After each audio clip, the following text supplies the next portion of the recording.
Hey everyone. Today I got talking to Mitch Stephen. He's highly successful real estate investor, entrepreneur, and future author. We'll talk about that later in a segment. But today we're just going to talk about real estate, and he's great. He has a great podcast too. So with that being said, Mitch, please introduce yourself, where you started, and what are you doing now? Okay, so my name is Mitch Stephen, and I'm from San Antonio, Texas.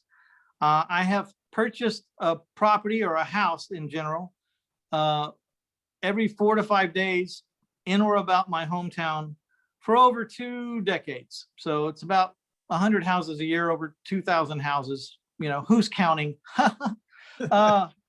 And I was a late bloomer. I started about 34. I just turned 60 last month. So, it's been about a 25-year career, and I didn't go full time for a while, but I have been full time for over 20 years.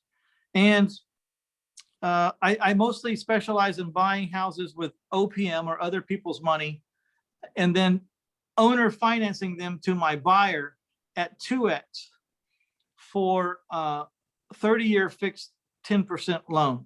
And I'm really the bank. It's a form of cash flow without being a landlord. I am the mortgage company. I am the bank. And so I'm responsible to collect the check and the down payment and nothing else. I'm not responsible for the air conditioner or the roof. So when my checks land in my bank account, there's really no reason for any money to go out because I'm not responsible for all those liabilities that a landlord is responsible for. So, the upside of that is it's a cash flow that you can really depend on. There's hardly any variables. I also collect large upfront commitments from my buyers. A $100,000 house, they're giving me at least 10 grand. I had someone come in and give me $40,000 down on a $100,000 house the other day. That doesn't happen in rental houses. Right. I have a chance to get lucky every now and then. And so I function off of about $26 million worth of private money. This is about 59 people, many of whom have been with me for 10, 15, 20 years, some of them 25 years, and a few of them approaching 30 years because I was borrowing money before I was in real estate. And, those people don't stay with you because you don't pay them back. I mean, I'm a world-class payer. I pay on time. I pay all the time. I have a long, long history. And I give everyone a first lien on my house. If they loan me $50,000 on the house, I'm selling it for 100 grand with 10% down. I'm carrying the $90,000 note at 30 years at 30% fixed. And I just move on to the next one. And so my money stays out for a long time. It's not like a flip where I borrow 50 grand to buy the house and then in 6 months I'm giving everybody their money back. My money will stay out so that's why I have to have so much money. And I became a professional at raising private money and making payments. And it's really been a wonderful career. I collect on about 300 mortgages right now. My goal was to try to get to 500, but the problem is every time I put 20 houses in, 15 people pay me off, which by the way, isn't a bad day either. They still owe me a lot of money over what I owe, especially on a 30-year mortgage.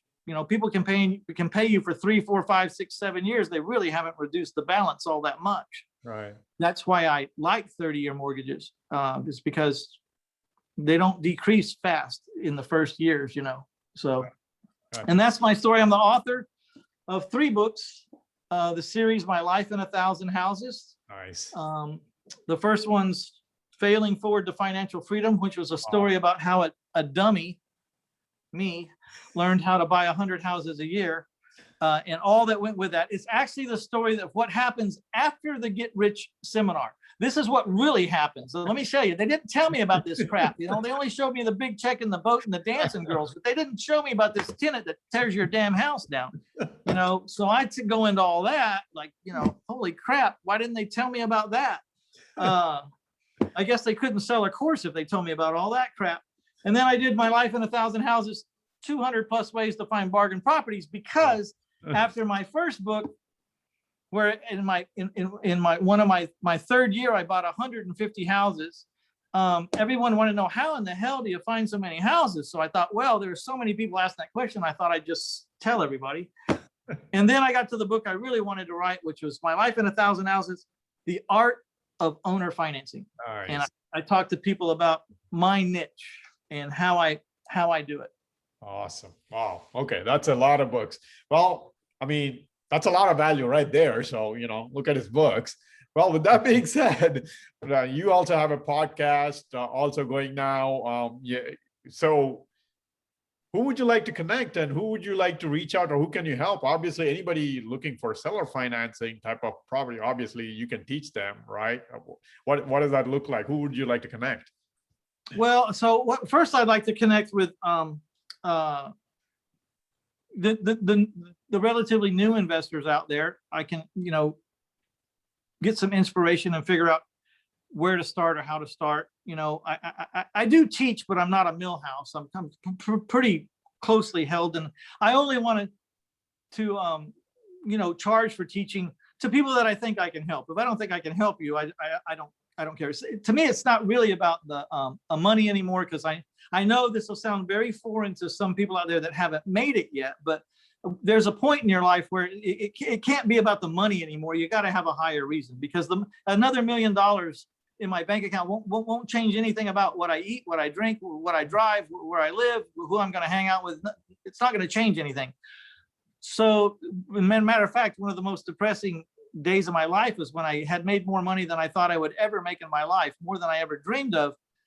And I still had problems, and that money wasn't fixing. And in fact, some of the problems were caused by the money that I had. So that's when I came to the conclusion that to keep this fun, I had to have a different reason than money. And so, Dale Ramsey, they do the primal scream when people get debt free, right? At my office, we ring the bell when a student calls me up and says, I was able to fire my boss today. I no longer need a job. I'm financially independent. I don't have to go to work.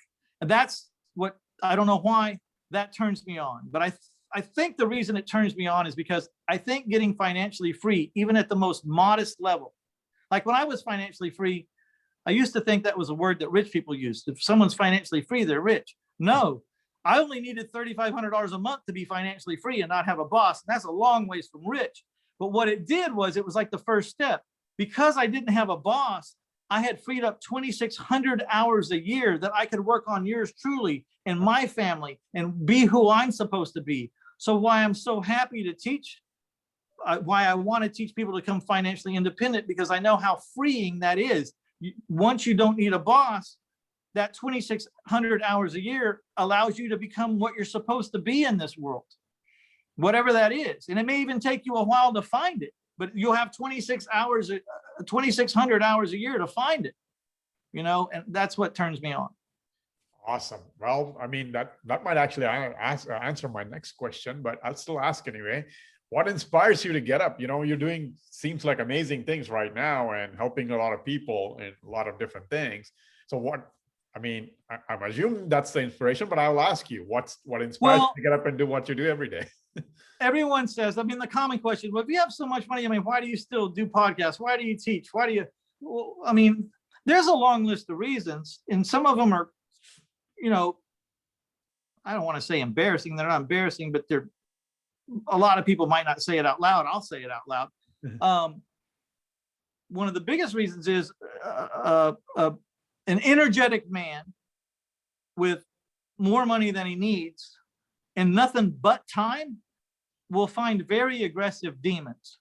And so I find I'm just better off in this planet if I'm applying myself towards something good and being engaged and being busy and being occupied and forging forward. For the other reasons is, I still am stimulated intellectually by smart people. So my podcast, I get to speak to smart people all the time, doing all kinds of things.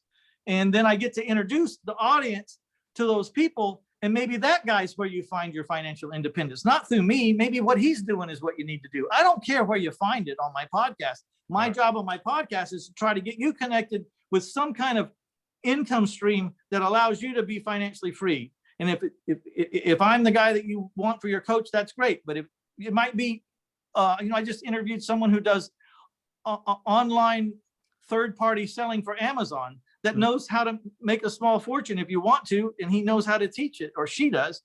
And if that's where you belong, then let's get you over there. I don't care where you go. I just want you to go there, All right. And so beyond that, what would I do if I wasn't engaged? I mean, sit around and I mean, I don't even play golf, but to put it in that analogy, you can only play so many rounds of golf, man. I mean, like before it becomes a job, so that's what I choose to do. Awesome. Well, you obviously done amazing things in your career and your podcast, everything. So with all that, I would, I'm going to ask you to share one tip that has helped you, either personal or professional life, that can help everybody else. I think for a lot of people out there, credibility marketing is like, people are underestimating credibility marketing. Like, I just started a YouTube channel where I committed to do a 10-minute segment every working day for the next year. It's a huge load, because I have to not only have to write all those scripts, 22 scripts a month, but then I got to go someplace and we film all the content for the month in one day. So I actually read the 20 plus scripts and complete them in one day. Because from that credibility marketing, that's where I find that $26 million of private lenders. People listen to me, they get to know me. You might be able to fake something for an hour or 2 or 3 or 5 or 10 or a week, but you can't fake yourself for a year. And people watch this stuff and go, man, that guy's consistent. His belief system, his integrity system, it never changes. And I've been watching like all these videos, of this guy. It must really be who he is. Just like the book, My Life in 1,000 Houses. When people read the book, they think they know me. They say, I read your book. I kind of feel like I know you. I said, you know what?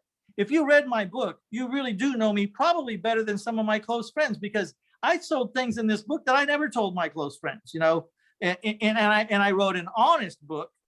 And so if you read it, you probably know me pretty damn good.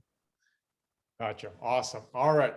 Well, Mitch, thanks for taking the time for, sharing your story with your audience.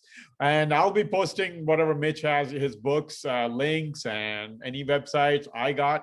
I'll share it on my LinkedIn. And if you're watching on YouTube, I'll put it in the about section. So reach out to him or download his books. Obviously, if you're looking to be financially free, reach out to him. Well, you can find anything and everything about me at 1000houses.com. That's 1000houses.com. It's all over there. Books, podcasts, YouTube, whatever you want.